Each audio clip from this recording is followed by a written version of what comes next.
ปูญาปูญาก่อน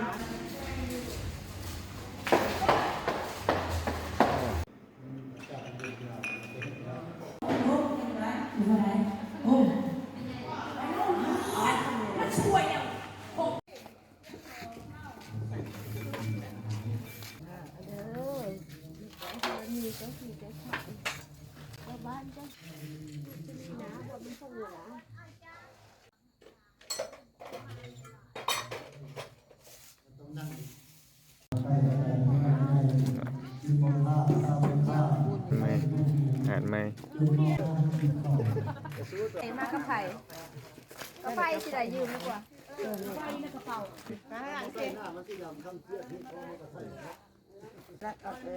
ไปปุ่นไปทางหน้าพวก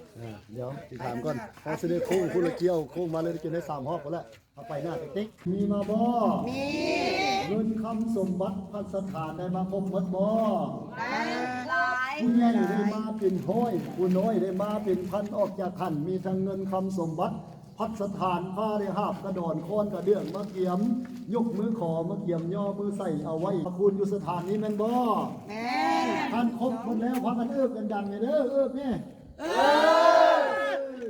ถือเป็นวันนี้เป็นเมื่อค่ำเมื่อโคนเมื่อมันเมื่อเย็นเป็นเมื่อมามันแสนดีหรือมาดีแสนคันมาฮอดจอดถึงมาพากันใจยูหูห้องห้องข้าวเป้าประกาศ10 พรรษาคนว่า5 วันลือคนมาถึงของรวยมาพากันพ่อข้าเลยเอาคันแม่ละฮอบ1เป็นฮอบที่2ต่อไปคนสิมาคำมาคุณมาฮอดมือนี้มีเงินคำสมบัติประทานหาบกระดอนก้อนกระเดื่องข้าวเป้าประกาศมาซ้อขาบนคำซ้อขาบนคุณซ้อขาบนหั่งซ้อขาบนนี้ไอ้แก่เจ้าเงินเจ้าซานเจ้าลูกเจ้าหลานห้อยในแย่งทั้งไก่และไก่มาฮอดจอดถึงแล้วเพิ่นก็ว่าเป็นคนเจ้าพวกเจ้าและคุณ10 บ้านซ่า5 บ้านลือถือมงคลผู้ใหญ่เพิ่นได้มาเป็นห้อยนอกจากขันผู้น้อยเพิ่นได้มาเป็นพันออกจากขันเพิ่นบ่ได้เลือกผู้ได้นับผู้เจ้าผู้แก่ผู้เฒ่าผู้ถูกเพิ่นก็ได้มาครบถ้วนบริบูรณ์เงินคำสมบัติพัฒฐานเครื่องคำของคูณเครื่องหั่งของมีเครื่องจบของดีบ่อนสิเป็นเศรษฐีมีมั่งเงินคำเข้าน้ำและบ่อนสิมาพาคำพาคูณพาเศรษฐีไอ้แก่ผู้เจ้าเฮือนเจ้าสร้างเจ้าลูกเจ้าหลานบริวารผู้มาค้าผู้มาขายอยู่ในระเบียงภูมิเสียสถานที่นี้ก็ดีให้เป็นบ่อนโชคบ่อนลาบบ่อนหั่งบ่อนมีบ่อนคำบ่อนคูณทั้งสี่บ่อนทั้งกายบ่อนทั้งซอกอะไรเนี่ยจะเงินจะคำคูณมาฮอดยอดเจียงบาทที่2ในคาดกว่าเก้าเลยบ่ท่านได้อยู่ไปแล้วในค่าขายไงมือก็สิร่ำรวยคนเก่าเป็นโดเอาคันแม่นเบิ่งบาทที่3มาดีครับบาทที่30ห้อยใหญ่ๆทั้งไก่และไก่ของดีเอามาไว้สถานที่นี้ได้คนเงินคนคำคนเครื่องคนของ10ห้อยน้อยใหญ่ทั้งไก่และไก่พากันมาเอาเครื่องคำของคุณมาแห่มาเห็นบ่อนก็หาบ่อนที่โคกบ่อนที่ลาบ่อนที่หั่งบ่อนที่มีบ่อนที่เล็กบ่อนที่ดีเงินเม็ดสหายก็ตื่มแต่ความหั่งความมีหาบเงินหาบคำ10ห้อยน้อยใหญ่ทั้งไก่และไก่ใส่ยเงินไทยเงินยูโรเงินต่างประเทศเพื่อหาบกระดอนก้อนกระเดื่องค่อยค่าท่าสีท่าสามาฮอดยอดถึงแล้ว10ห้อยน้อยใหญ่ทั้งไก่และไก่เพิ่นก็เห็นมีความสุขมาฮอดเงินละความประสาทละงามและระเบียงที่เดียวบ่อนค้าขายก้อนให้กินแล้วเพิ่นมาฮอดยอดถึงเส้นที่ของเนี่ยให้แก่ญาติพี่น้องมาดีมาเป็นเศรษฐีมีมั่งมาฮอดยอดถึงแล้วนะบ่ได้เป็นคนแก่คนจริงคนนิ่งคนค้ำคนคูนได้3 รอบรอบ3ที่ดี3เที่ยอยากถามว่าข้านบัดที่3มีวัดดีเหมาะสมจบงามแม่นบ่ท่านได้อยู่ไปแล้วค้าขายง่ายมือกสิหั่งมีแม่นบ่เป็นดีท่านได้อยู่กินบ่ไหวใส่บ่หมดแม่นบ่ยับเข้ามาบาดนี้เพื่อนต้องมีผู้รักษาเหมือนว่าไดหยุดก่อนเดี๋ยวพาขึ้นให้อาจารย์ขึ้นก่อนโอ้ยผู้กระถ่ายเพิ่นเด้อยืนไฟเพิ่นแน่ไอ้เบิ่งให้มันเอาน่ะลูกจิ้งพากันมาคนเดียวบอนอยู่บอนมีบ่เฮ็ดมีบ่คือบอนกันพากันได้ยังที่ถามใหม่เพิ่นถามมาเป็นพี่สางญาติพี่น้องจึงพากันมาวนเวียนอยู่บนนี้ บ่อนอื่นมีทมทีคือบ่พากันไปเพิ่นก็มีจุดประสงค์ได้แม่เฒ่าเด้อ โดย ตามที่พวกเขาเจ้าข่อยขน้อยอัญญาหูมาว่าพวกเขาได้หาบกระโดนค้อนกระเดื่องหาบกระตาเงินกระตาคำมาซื้อกันมันสิได้หลายคันได้ขายก็สิได้กำไรกว่าเก่าให้สู้เจ้าผู้ค้าขายเอ้ยถามมา ได้หยังมาเด้เว้าสู่พัง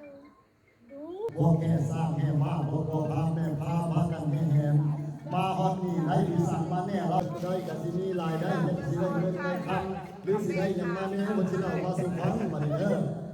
คันคำเรื่องคูณเด้แม่เท่าวัดแม่เท่ายืนแม่เท่าทับแม่เท่าคูณแม่เท่าหักแม่เท่าดีแม่เท่าจุกแม่เท่าดีได้ได้ไปได้อันนี้มาที่ขันใจให้บรรดาเจ้าหน้าที่ของเรา กะยาว่าเจ้าว่าจะโคตรตีนวดอย่างเด้โคตรแน่บัดนี้ เอาหมดเลยได้รอถ่ายอยู่แล้วจะสีไม่นาน5,000 ปีก็จะสุดดอกวันหลังก็ยังจะพวกอยู่ดีเมื่อคุณงามคุณเถิดมาเยี่ยมวันนี้ก็เลยเอาที่ซ้ายเยี่ยมก่อนเอาที่ซ้ายเยี่ยมจะพักขึ้นไปเยี่ยมวันที่1เงินล้านเข้ามาห้องเยี่ยมวันที่2ขึ้นมาเลยยับกันเลยเงินกูดเข้ามาเข้าเยี่ยมไป3กันเลยสร้างมาเต้าเข้ามาโฮมบาทที่4เยี่ยมกันเลยจูงเต็มขึ้นเยี่ยมวันที่5มันเงินขับคูณเยี่ยมวันที่6กินกระวงยกกระลงเยี่ยมวันที่7เห็นละหันละมีค่าขายงานมือเยี่ยมวันที่8เยี่ยมบัวไม่บัวฮ้อนบัวเยี่ยมวันที่9เท่าเงินทำคูณหุ่นสูงกับหุ่นสูงวันมาดีเปลี่ยนเลยวันนี้มาทำงานเห็นพวกงานพวกงานเอาไปเลยเอาไปเลยเอาไปเลยกันท่าขันมาคูณทีไว้ก่อนลุงขันผมสีสร้างเป็นพญาขันได้เป็นพ่อค้าอย่าสลิมคนจุนกันเหมือนไงเปิดออกมาแล้วเข้ามาใกล้กันแล้วกันเก็บเข้าย่างไว้ในพ้นมันเข้ามาในกันกันเลยเข้ามาครับเข้ามาเงินเก้ากำคำเก้าหมื่นคำที่มือเดียวกินก็มาไว้ใส่ก็มาหมดแล้วคำมันวะระวังไม่กินตาเลยนะขัดจีนตาดีอะไรอยู่บ้าง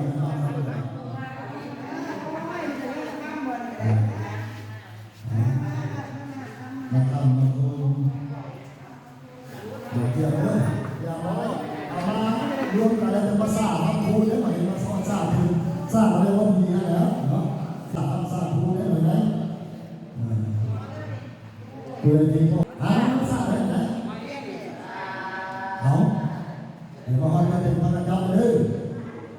ก็บางมาสร้างอะไรว่าดีอะไรเลยสร้างให้ดีมาออกเราเป็น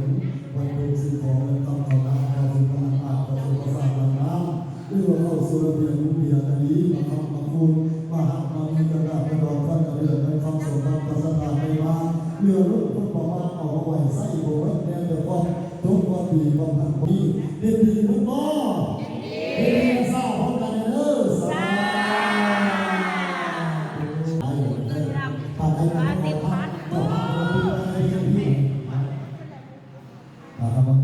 ตัดได้มาไหนขึ้นขอบขึ้นเก่าเอาขันหนึ่งมาขันนี้มาขอบเก่าเปลี่ยนเป็นทางการตั้งนโมตัสสะภะคะวะโตอะระหะโตสัมมาสัมพุทธัสสะสาธุสาธุพุทธะพุทธบูชาธรรมะพุทธบูชาสังฆะพุทธบูชาลูกขะเทวดาเจ้าที่เจ้าทานเจ้าดินเจ้าดอนเจ้าบ้านเจ้าเรือนเจ้าภูมิมักสถานขอบเขตอ้อมแอมดินดอนตอนหญ้าพร้อมด้วยครอบครัวพ่อแม่ลูกหลานบริวารสิบพร้อมเชิญเอาคุณสิ่งคุณทำเทพที่ว่ามาเป็นสักขีพยานพร้อมทั้งบักไม้เกาย่างและก็น้ำดื่มน้ำหอมน้ำหวานน้ำบูชาหับโซ่หับลาบที่ได้ขึ้นเพื่อหลังอาบได้ขึ้นประสาทต่างน้ำหรือว่าขึ้นระเบียงผู้เบียร์เมื่อมาค้ำเข้าคุณควรเกี่ยวมนุษย์มนาทั้งหลายทั้งปวงวันนี้อันใดๆสิ่งที่เป็นบาปเป็นกรรมเป็นเวรขออย่ามีเลยสิ่งใดขอความสุขความเจริญปกปักปกปักปกปักรักษาสถานนี้แล้วก็ขอให้สร้างลุกปุ๊บขึ้นสอบเงินก็ขอให้มาค้าขายเงินคำก็ขอให้ได้